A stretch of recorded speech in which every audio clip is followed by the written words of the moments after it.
Thank you, Mr. President. In rising to speak on this bill this morning, I'm very tempted to move an amendment to begin with, to rename this bill the Racial and Religious Intolerance Amendment Bill 2019, because that is surely what it will bring, a great deal of intolerance to our state.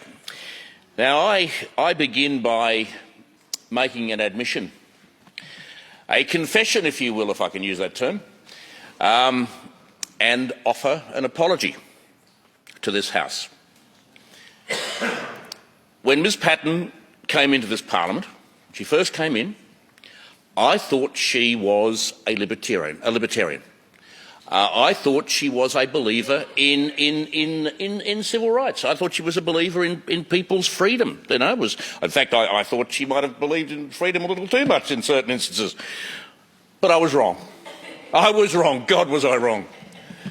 I was very wrong, and you probably won't hear me say that often, but on this occasion I was very wrong, and it's Ms Patten that has proved me wrong, because what Ms Patten's form has shown us over the last few years is that she's a great believer in shutting down debate. If indeed somebody has a view that she disagrees with, she is more than happy to support legislation, propose legislation in fact, which will shut them down. Now, I believe in free speech, but if it's only for those I agree with, it's not free speech at all. If you believe in free speech, you have to accept that people that you disagree with, people who have a different view, they too have a right to put that view. It's as simple as that. If you don't accept that, well then you don't believe in free speech. And clearly, by putting forward this bill today, Ms Patten puts in doubt, in all our minds, puts in doubt whether she believes in free speech. In fact, there are a good number, and I think Mr Limbrick might be one of them, who would join me in doubting Ms Patten's belief in free speech. Now, if this bill was adopted, my comments in this House 2 weeks ago on the Births, Deaths and Marriages Bill would be illegal outside that door. Thankfully,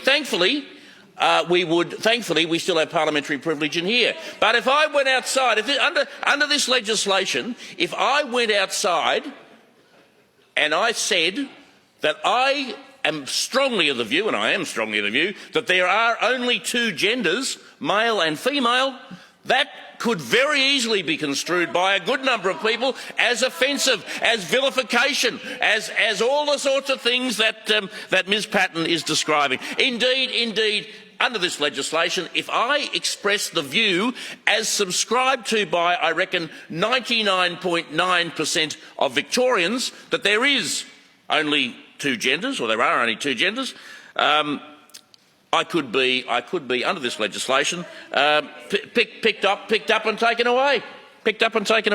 So this is one man's opinion is another man or woman's hate crime. And that's what Ms Patten's doing. She is making a judgment that those who disagree with her are guilty of hate speech. They're guilty of hate speech. And that is something that all of us should be very, very concerned about. Because once we set ourselves up as judge, jury and executioner, then we are all in a great deal of trouble. Now I do not support the adjournment of this motion. I do not support this motion going off to a committee, because I think this matter of free speech is something that each and every one of us should have a say in.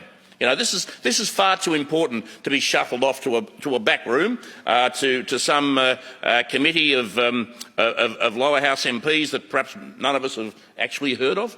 It's far too important for that. We should be debating it. It's our responsibility as members of Parliament to be debating and to be voting on legislation of this nature, particularly when you consider what will happen is that, and the deal, you can see the deal is already in. You know, the die is cast. The die is cast that Attorney General Hennessy will take Ms Patton's bill, shunt it off to a committee, and it will come back at us next year as government legislation. This happens all too often in this House, and quite frankly, I believe we as members of this House have to draw the line. We have to draw the line. We have to defeat this bill.